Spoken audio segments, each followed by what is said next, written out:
Ek het 'n wens, en ek weet jy wens saam met my. Ek wens hierdie wêreld was kommervry. Dat ons nie rede gehad het om ooit ons vir 'n oomblik hoef te bekommer nie. Maar o hemel, ons kan worry. Ons kan verskriklik bekommerd wees. Ek noem myself partykeer 'n warrior. Jy spel hom met 'n O en dit is verkeerd. Want almal van ons bekommer ons. Hoor hoe prakties raak Jesus in die bergrede in Matteus 6. As hy sê, kyk na die wilde voëls. Hy vat vir jou in die veld in. Hy vat vir jou in die natuur in. Hy sê, kyk na die wilde voëls. Hulle saai nie en hulle oes nie en hulle maak nie in skure bymekaar nie. Julle hemelse Vader sorg vir hulle. Is julle nie baie meer werd as hulle nie? Wat 'n vraag.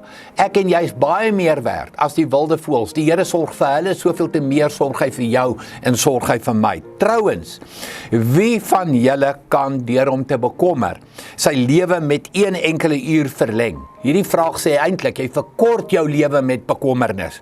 En wat bekommer julle oor klere?